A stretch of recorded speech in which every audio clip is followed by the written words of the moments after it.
Saudara-saudariku terkasih, berjumpa lagi bersama saya, Romo Mentor Dokar, dalam renungan hari Minggu biasa ke-30, Minggu 25 Oktober 2020. Tuhan sertamu dan sertamu juga. Inilah Injil Tuhan kita Yesus Kristus menurut Matius. Dimuliakanlah Tuhan. Ketika orang-orang Farisi mendengar bahwa Yesus telah membungkam orang-orang Saduki, berkumpullah mereka. Seorang dari antara mereka, seorang ahli Taurat, bertanya untuk mencobai dia. "Guru, hukum manakah yang terbesar dalam hukum Taurat?" Jawab Yesus kepadanya, "Kasihilah Tuhan Allahmu dengan segenap hatimu, dengan segenap jiwamu, dan dengan segenap akal budimu. Itulah hukum yang utama dan yang pertama. Dan hukum yang kedua yang sama dengan itu ialah, kasihilah sesamamu manusia seperti dirimu sendiri.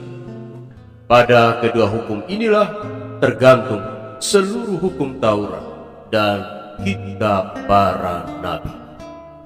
Demikianlah Injil Tuhan. Terpujilah Kristus. Mengasihi Tuhan.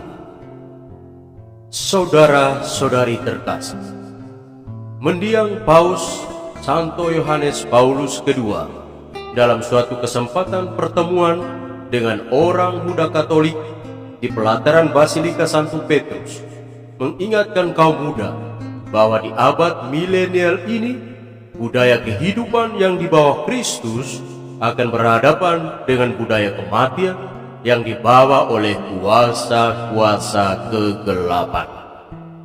Apa itu budaya kematian? Budaya kematian ada dalam nilai hidup manusia yang tidak dihargai, dan Tuhan sebagai pemilik kehidupan disepelekan. Masa bodoh dengan Tuhan. Semua urusan bikin alergi. Latihan kor alergi. Aktif dalam kegiatan gereja bikin buang-buang waktu. Waktu meditasi menyiksa batin. Tuhan pada akhirnya menjadi hantu. Ingat, setan dan malaikat, yang jahat dan yang baik, hidup berdampingan bagaikan dua sisi mata uang. Saudara-saudariku terkasih dalam Tuhan, suatu ketika saya berjumpa dengan seorang muda yang sudah sedemikian lama melihat Tuhan seperti hantu. Dia menyodorkan kepada saya HP Androidnya yang keren dengan tangan gemetar, sambil memperlihatkan isi pesan singkat di aplikasi WhatsApp yang dikirim oleh seseorang yang tidak dikenal. Isinya demikian: "Masa hidup Anda akan segera berakhir. Segera melakukan pengisian iman di gereja terdekat sebelum nyawa Anda diblokir. Sisa dosa yang Anda miliki tidak cukup untuk berangkat ke pintu surga. Caranya, ketik rek spasi dosa, kirim ke lokasi kuburan, dan menangkan hadiah 1 mobil jenazah lengkap dengan tiket jalan-jalan ke dunia wisata neraka. Semakin banyak dosa yang Anda buat, semakin besar kesempatan Anda disiksa. Cepatlah bertobat sebelum terlambat." Saudara-saudariku terkasih, firman Tuhan dalam Injilnya minggu ini mengingatkan kita bahwa mencintai Tuhan harus dengan tulus hati, tidak setengah-setengah. Karena Tuhan telah mencintai kita dengan utuh, tidak setengah-setengah. Tuhan senantiasa mengundang kita untuk datang kepadanya, namun kita ogah untuk datang bertemu dan omong-omong dengan Tuhan. Dewasa ini, kebanyakan orang lebih suka bicara tentang Tuhan daripada bicara dengan Tuhan.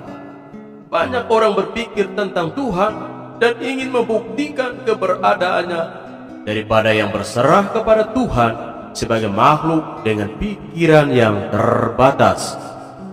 Saudara-saudariku terkasih, orang pandai bukanlah orang yang tahu banyak hal, tetapi orang yang mampu membuat apa yang sulit menjadi mudah, apa yang rumit menjadi sederhana.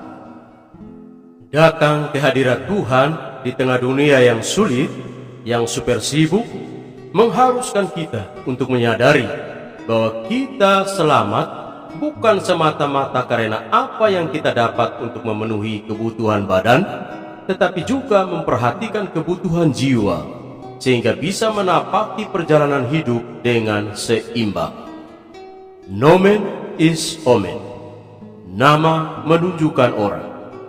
Nama baik menunjukkan orangnya baik, dan sebaliknya, nama buruk menunjukkan orangnya buruk. Bukankah ketika ajal menjemput, setiap kita pasti meninggalkan nama? Tinggal pilih nama baik atau nama buruk, yang mana kedua-duanya diceritakan kembali dengan kisah yang sama panjang. Saudara-saudariku terkasih, semoga hidup kita masing-masing menjadi cerita baik dan indah sepanjang masa. Tuhan memberkati.